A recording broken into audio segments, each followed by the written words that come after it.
AHC academy Malegaon NEET JEE की बेहतरीन तैयारी IIT टीचरों के साथ एकेडमी की ओर से स्टडी मटेरियल भी एडमिशन ओपन। अब होगी सपनों की उड़ान पूरी। छत्रपति शिवाजी महाराज के पुतले के सामने महेश नगर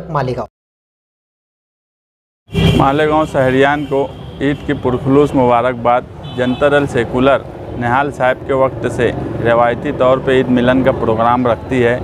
आज भी आगरा रोड शान-ए-हिंद अवामी राब्ता ऑफिस पर ईद मिलन का प्रोग्राम रहा, जिसमें शहरियान ने बड़ी तादाद में हिस्सा लिया।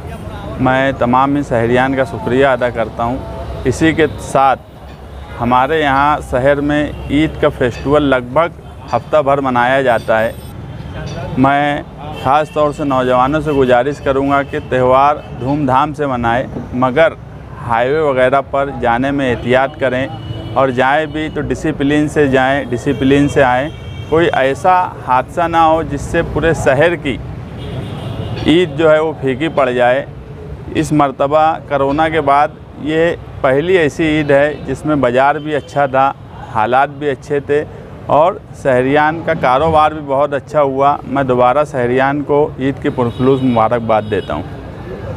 मैं ऐसा बोलता हूँ कि मैं सियासी आदमी हूँ। कोई सियासी स्टेज से अगर कोई बयान होगा तो उस पर मैं मेरी राय रखूँगा। मजहबी जगह से किसी बयान पे मैं अपनी राय नहीं रखता।